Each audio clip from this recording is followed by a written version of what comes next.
It's time for GMA3. The defense rests. Seattle reigns above them all in the NFL. The Seattle Seahawks soaring to the Super Bowl title, the second in franchise history, shutting down the New England Patriots.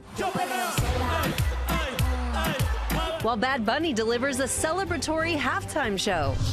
Heartbreak on the slopes for Lindsey Vonn, her Olympic run ending in just 13 seconds. But the U.S. racing to gold. Breezy Johnson at the top of the podium, and the quad god Ilya Malinin soaring. Don't you sweat it, baby, it's alright. And turning the sky opalite, Taylor Swift's new music video setting records online, and what the Grammy winners revealing about the inspiration behind the camera. It's time for GMA3. Oh, are y'all recovered from the Bonito Bowl? Oh, I'm still thinking about The it. hips are still moving a little bit, you know what I'm saying? Absolutely. And we got Opalite now. Hello, everybody. I'm Gio Benito. Welcome. You didn't throw your hip out. No, we're good. We're sturdy. I'm Rhiannon Alley. We're here with our friend Ike Ajachi, of course, and we're so glad all of you are with us on this Monday. Of course, and coming up, royal biographer Omid Scobie is here with his co-author Robin Benway to talk about their new novel, Royal Spin, and we'll get his take on the latest headlines to rock Buckingham Palace. Oh, exciting about that. Also ahead here, we're on the road to the Oscars with costume designer Ruth E. Carter, the two-time winner for her work. Incredible work, of course, on the Black Panther movies. Nominated for a fifth time now for Sinners, and she's going to tell us all about making those incredible characters and costumes come to life. The costumes were everything in that film, Oh, yeah. so can't wait to talk to her. But we're going to begin, of course, with the Super Bowl. The Seattle Seahawks dominating the New England Patriots to take home the title. Will Reeve is in Santa Clara with all the big moments. Will, I know you had a good time. I sure did, Rhiannon. Hello to you. Hello to everyone. It was a slow start to the game and a methodical finish as the Seahawks just ran away and came out on top.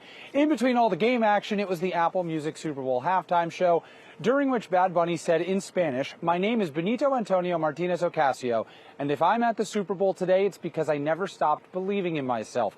That was a personal affirmation, doubling as an overarching theme for his performance that celebrated heritage and possibilities in equal measure. The Seahawks, Super Bowl champions for the second time. Today, the Seattle Seahawks are Super Bowl champions, dominating the New England Patriots 29-13. Hoisting their second Lombardi trophy, denying the return of a Patriots dynasty. Quarterback Sam Darnold with the redemption story of the year, now the first quarterback in NFL history to win a Super Bowl after playing for 5 or more teams. Some people called me crazy throughout my career for believing in myself so much and having so much confidence, but you know, it was because of my parents, because of the way that they believed in me throughout my entire career, and it allowed me to go out there and play free and have a ton of confidence. To the end zone, touchdown! Darnold connecting with A.J. Barner for the first touchdown of the game in the fourth quarter. We're the best in the world. Sammy's the best in the world, and America loves an underdog story. But the MVP award going to running back Kenneth Walker III. Walker moving inside, and there's that speed to the outside. Rushing 27 times for 135 yards. We went through a lot of adversity this season, but we came together and we stuck together. But it was at halftime when music superstar Bad Bunny turned the Apple Music Super Bowl halftime show into a celebration of his roots and a multicultural America and one big party. And then more surprises. Fellow Puerto Rican icon Ricky Martin lending his voice on a power ballad dedicated to their native island.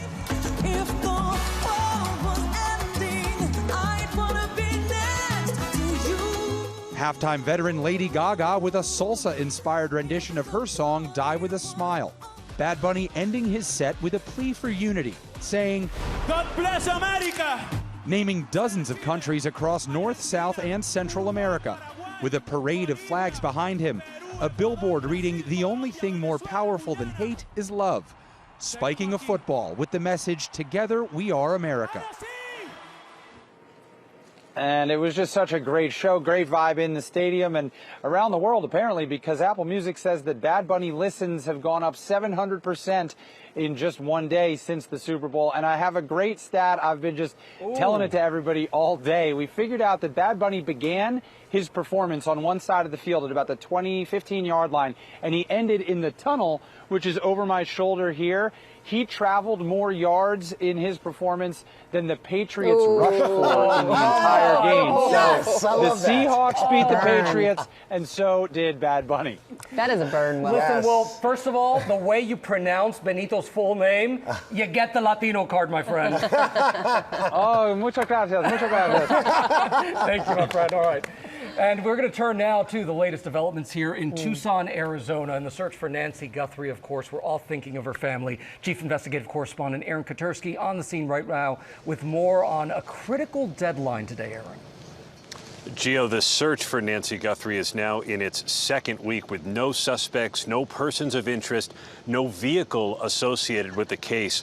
The investigation has become a public spectacle, but it's a private horror for Savannah Guthrie and her family, who now face an unverified ransom deadline of later on today. In an emotional and carefully worded Instagram post, you heard Savannah and her siblings pledge that they would pay for their mother's return. The FBI has not verified the credibility of the ransom demand, but it is taking it seriously, as is the family, desperately communicating it too is serious about bringing Nancy home. There are grave concerns about her health as this search stretches into a second week because she relies on daily medication. The sheriff told us she will be found. He believes she's alive, but that is based on hope. Guys, there has still been no proof Nancy Guthrie is still alive. Our hearts just ache for them. Yes, Aaron, thank you.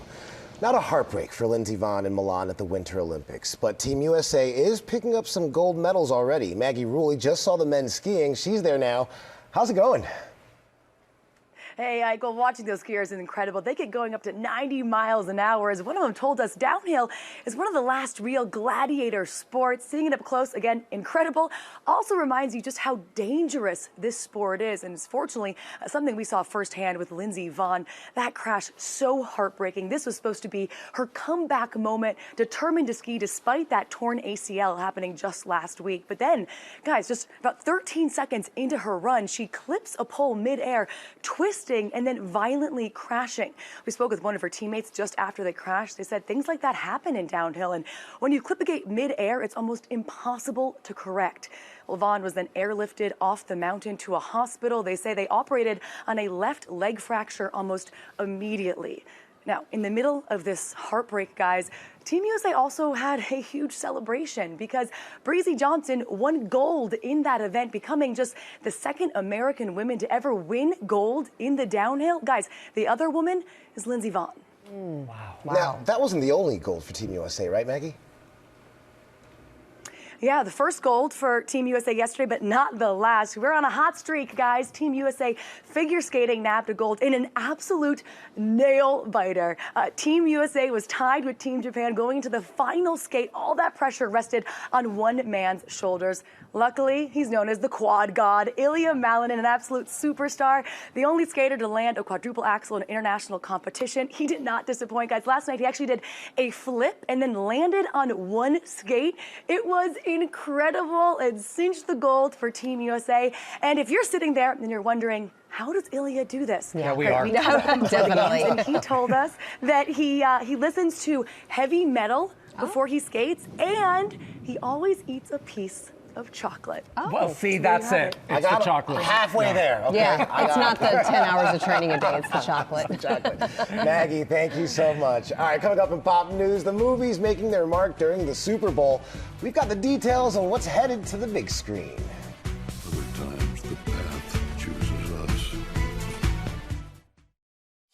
We are back now with pop news and our friend Sophie Flay. Hey, Hello, Sophie. guys. How are ya? Well, we begin pop news with the biggest trailers coming out of the Super Bowl last night. We saw trailers for Scream 7, Mario Galaxy, Project Hail Mary, and fans also got a new look at a galaxy far, far away with a brand new teaser trailer for The Mandalorian and Grogu creating a spoof on the Budweiser Clydesdales. Check it out. Sometimes we choose our path. Other times the path chooses us.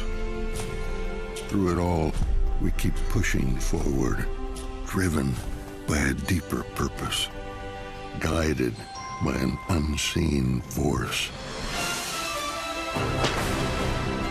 The journey never gets any easier. The bond just gets harder to break. This is the way. So good. Fans online joking, this is the sleigh, and loving the narration by Sam Elliott. The Mandalorian and Grogu hits theaters on May 22nd. Also in pop news, Taylor Swift has done it again, setting new records with her music video debut. On Friday, Swift released the second music video from her album, The Life of a Showgirl, giving Swifties a nostalgic-filled trip back to the 90s with her hit Opalite, which debuted on Spotify and Apple Music. Now, Spotify is revealing that her music video set records for the platform, becoming the most streamed music video in a single day in Spotify history. Swift also taking to Instagram to bring her fans inside the process for this video, posting some behind-the-scenes moments and writing in her caption, "The idea for the Opalite music video crash landed into my imagination when I was doing promo for The Life of a Showgirl." Now, Taylor goes on to say that she got the idea sitting on the couch for the Graham Norton talk show last year, and all her fellow guests agreed to co-star in the video, including Donald Gleason, Gillian Murphy, Greta Lee, and Graham himself. Swift going on to add, "I had more fun than I ever could have imagined, made new friends, metaphors, and fashion choices. It was an absolute thrill to create this story and these characters." And at the end of the music video, she shows that clip from the Graham Norton show. It's so fun. The wait is over. Fans no longer have to say, "Please, sir, I want some more" of the Oliver Twist-inspired Hulu TV series, The Artful Dodger. After a 3-year wait, the series is set to return, and the stakes are higher than ever for Jack, a.k.a. the Artful Dodger himself, played by Thomas Brody Sangster, as the former pickpocket continues trying to establish himself as a respected young doctor. And right now, we have an exclusive sneak peek. Take a look.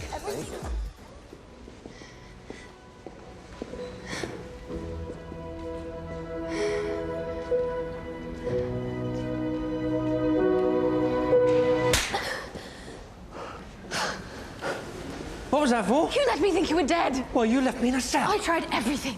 Tense. The Artful Dodger returns for season 2 tomorrow on Hulu and Hulu on Disney+. Oh, We got caught up talking about it. Yeah, I was talking about the actor in there. He's so good. So fantastic. good. Coming up, thank you so much, Sophie. Lori Bergamotto is here with ABC Secret Savings with what you need to stay heart healthy, and it's all starting at less than $10. Don't go anywhere.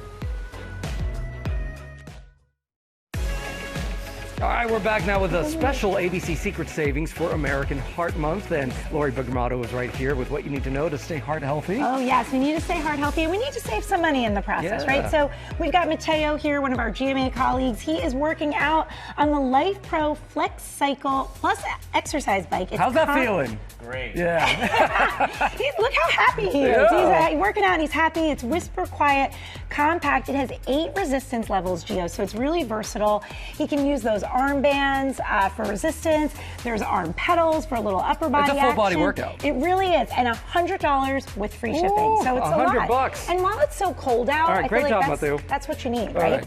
Okay, finally, they are modernizing the way we take our blood pressure. Yes, so I've seen this. This is so cool. This is from Withings. It's a blood pressure monitor. It gives you accurate readings with instant color-coded results. Plus, everything syncs to a free app, which is really cool. You can even send it to your doctor if you want. And no cables. No, it's amazing. And it just uses Bluetooth or Wi-Fi, and it is 38% off. Oh, that is so smart. It's such a Okay. great thing to get. Let's get cooking. Okay, so the American Heart Association says that one of the key factors in preventing cardiovascular disease is nutrition. And so if you're cooking, you're seeing what you're cooking and you're cooking it well, that's a great thing for your heart. But another great thing for your wallet, these are all from Concord Cookware. Stainless steel, they have a tri-ply bottom, heats evenly. You can make soups, you can steam. Prices start at $20. And stainless steel is real healthy for you. All right. Totally. And extreme fit compression wear designed for comfort and support. You can see we have compression socks, we've got comfort bras. No adjusting, they're incredible and really comfortable. Up to 52% off with prices starting at $8. Okay. Mateo is back using the TerraCore by Power Systems balance transfer. So he can do squats, you can do push-ups. You can see because it's not on the flat floor, you're getting more out of every workout. Dude, you're balanced. This is really for all levels. You don't even need to be as in shape as Mateo. So it's great, and you can stash it away like under a bed or stuff like that. It's 33% off plus free shipping. So smart. Thank you so much, Lori. Really Thank good you so stuff. much, Mateo. Appreciate it. Only me and Lori, you have even more discounts for our viewers, too. You actually know that I do because our February special is live right now with more than 25 great deals. You can check all of them out at abcsecretsavings.com. That was a fun special. We've partnered with these companies on these huge savings. You can get them by scanning that QR code right there at the corner of your screen or going to abcsecretsavings.com. Coming up, we are kicking off our countdown to Super Bowl 61 with some big news. Stay here.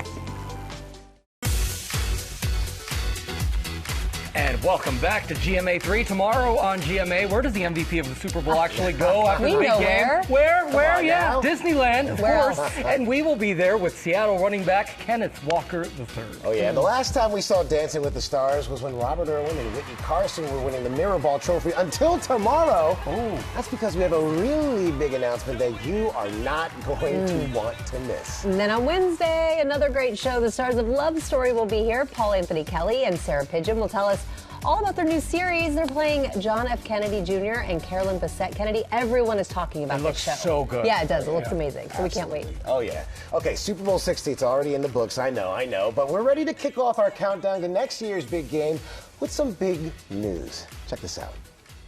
You've just won the Super Bowl. What are you doing next? I'm going to go to Disney World. Boy, I'd love to go to the Super Bowl one day. Maybe we can. Come on! Prepare to jump to hyperspace. Yes, my lord. Sir, I've chartered a flight pass to the Super Bowl. I'll see you at the game. So long, boys. Be on your best behavior.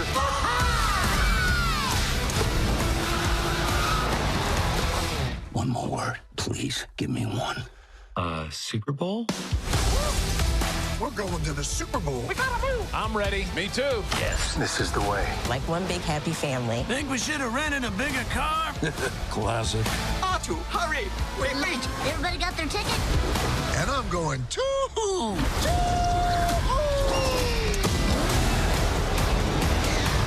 See you in 2027.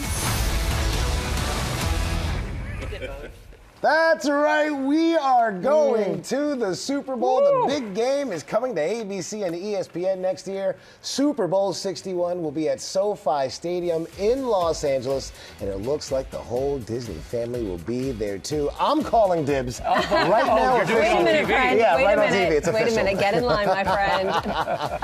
It's going to be so much fun. Oh, I cannot absolutely. wait for that.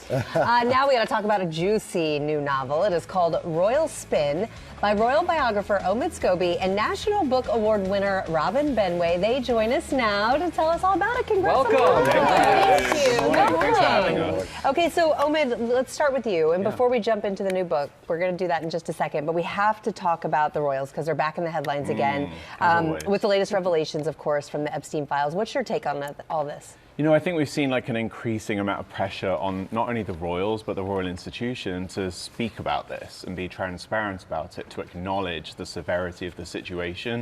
Of course, we've just had a statement from Kensington Palace, and I would expect more from others over the days ahead.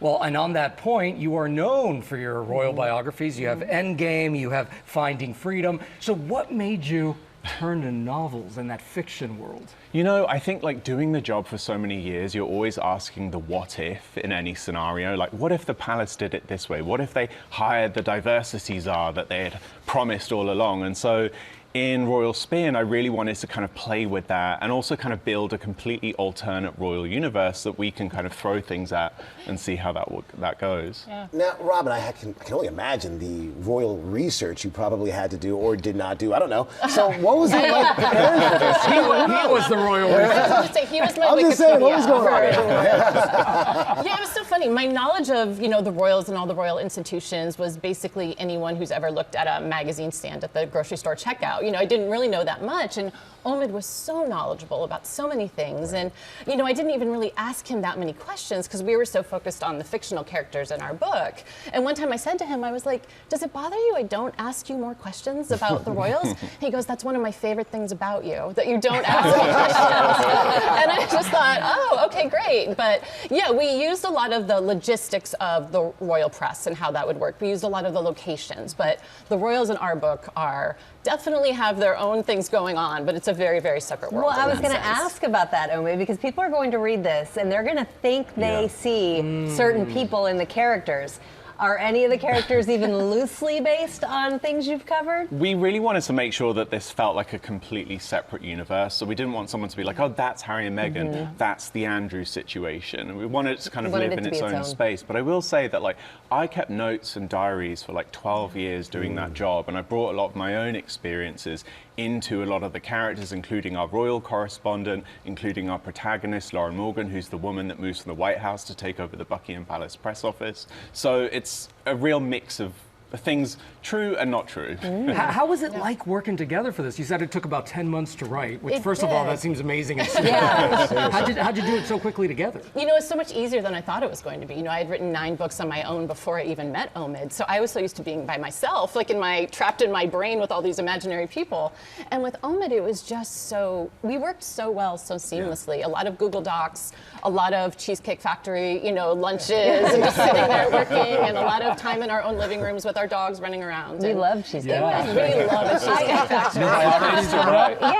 Yeah, you know, I think the royal story is always evolving. And listen, my last book questioned like the future of the monarchy, and we're seeing different things unfold at the moment. So if there's a story to tell, then I'm happy to do it. Tell. I heard this is already in the works for a TV series. Is that true, Robin? Yes, Tell us about it is. So I only know what Omid knows currently, but yeah, we had a lot of interest on 60 pages when the book wasn't even fully finished yet.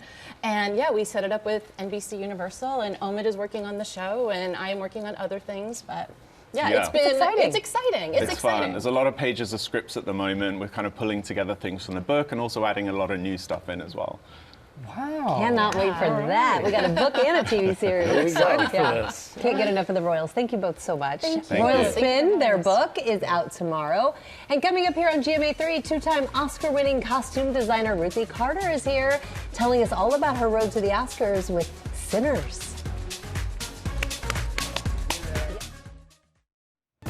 Back now on the road to the Oscars with 2-time winner Ruth E. Carter, honored for her costume design work in Black Panther and Black Panther Wakanda Forever, and currently nominated for her 5th Academy Award for Sinners. Well deserved. Well deserved. Hey. All right, I gotta ask this question. What is it about when you and Ryan Coogler link up that just works so well? Oh, I think because it's such a passionate story that he's telling. We're all very passionate about what we do, and he's assembled a great crew that really wants to work for him. You know, we read those words on the script and it really lifts off the page. So we're excited about working together. So I think, you know, Ryan Coogler is a genius. He's such a talented writer and director. He gets it, and it's easy to fold into his process. And part of that process, I imagine, obviously you're thinking about the character as you're designing these, but are you thinking about the actor too? Absolutely. It's a transformation process. I mean, they don't want to play themselves, you know. It's different than red carpet. They come into the fitting room and they want to be transformed. So we have a meeting of the minds. We pull together all kinds of ideas, and when we see that it's right, it just is exciting. Wow. And you got to dress not one Michael B. Jordan, but 2 of them, because he plays twins in the movie, and each one does have their own distinct personality. And look, how did you approach doing that? Well, you know, there's a lot of conversation around it between what Ryan wrote on the page. Their backstory is very important, and also we're prepared. We had one side of the fitting room in red, the other side of the fitting room was blue.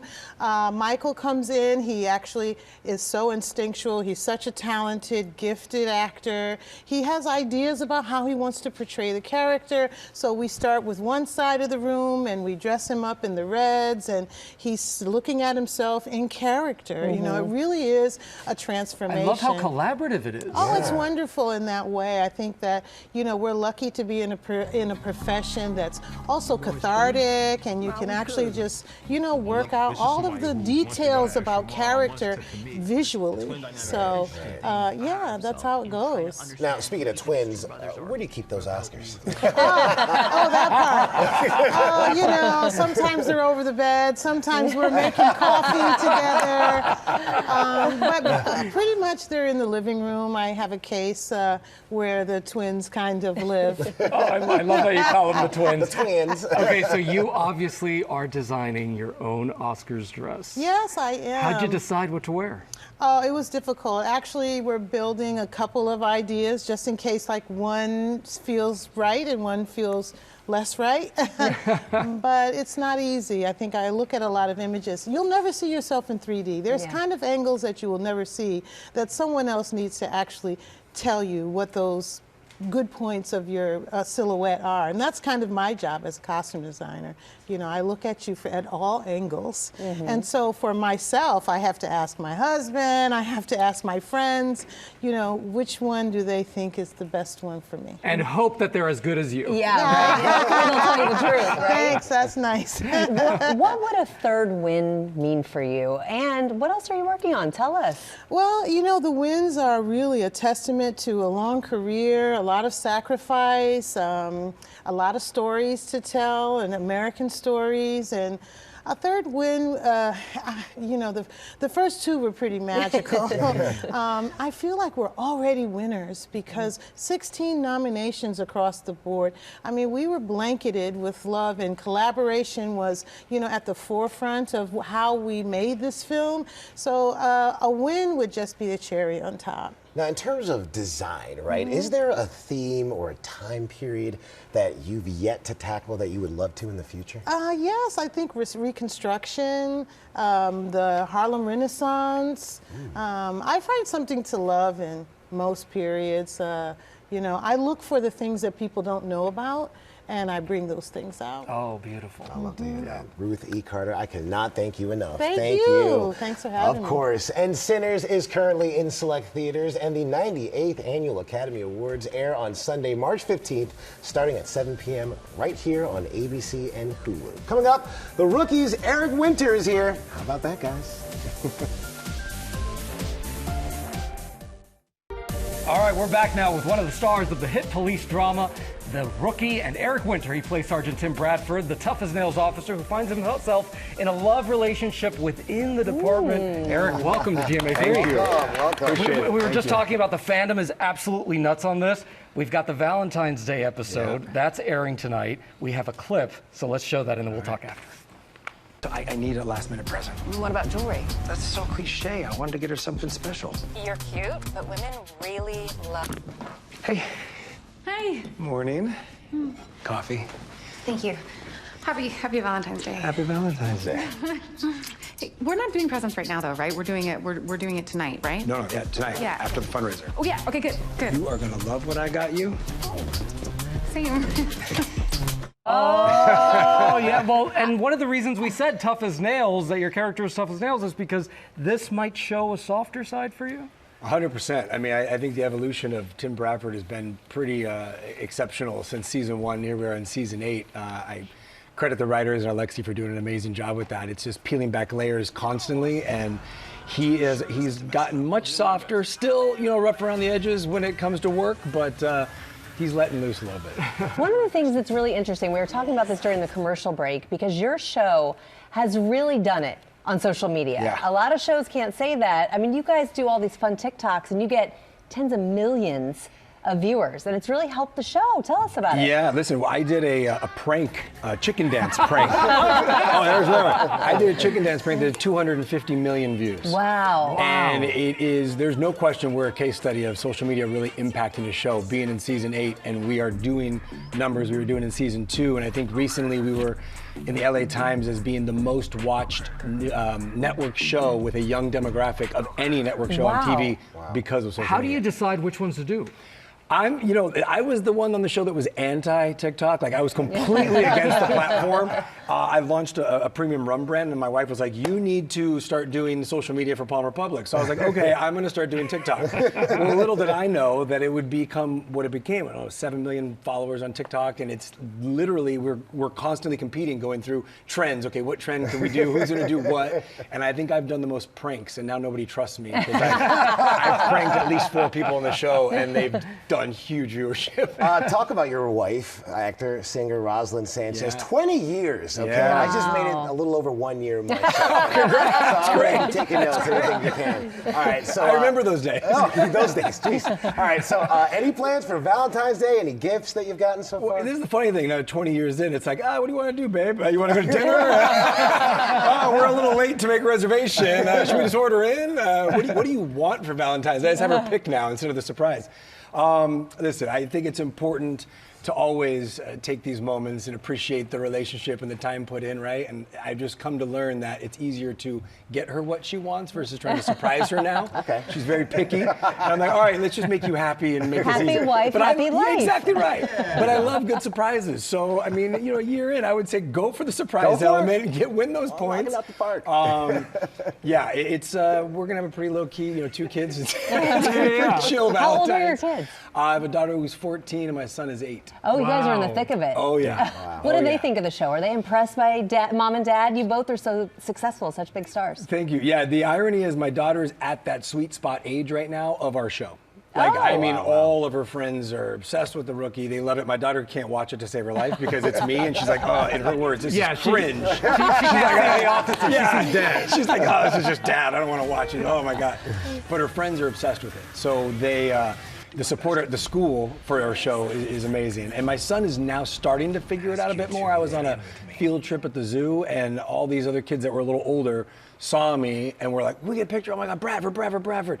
And then all of his friends were going, why is your dad taking pictures with all these kids? Because he was only in 1st grade at the time. Yeah. That age is still catching up to finding the show. But I would say by 3rd, 4th grade, it's smash hit. It must be so cool that you have this young audience that's just so into it. It blows my mind. I'm telling you, my wife, to this point, she's like, I don't get if I go to any place, it's young kids that are the ones, dressing up as Bradford for Halloween or stopping me to take pictures. It's a blessing. It's a blessing. By the way, we should say we love seeing your wife on New Year's Rockin' Eve live She from did Puerto great. Rico every time. Yes, I was she did going to say, awesome. any plans for you guys to collaborate on anything? We're always trying to, we're working on something right now that we're trying to put a movie situation together that's like a nice, fun Christmas romantic comedy. We've done that in the past once before. We've produced together quite a bit, but we get along really well when we're working together. We have very different styles. I'm a clown. She gets very serious, so but in real life, we're very opposites as well. So it's always a fun banter going on. So that's what it's like when we work together. Awesome. That sounds so fun. So fun. Yeah. Eric Winter, thank you so much. Thank you. You're awesome. We appreciate having you. Having And The Rookie airs Mondays at 10 p.m. Eastern on ABC, streams the next day on Hulu, and Hulu on Disney. And we'll be right back. That's so funny. She said you're cringe.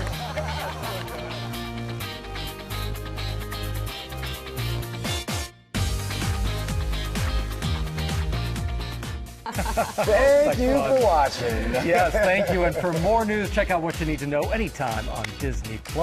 Have yourself a great day. We will see you tomorrow, everyone. See ya. Enjoy your Monday.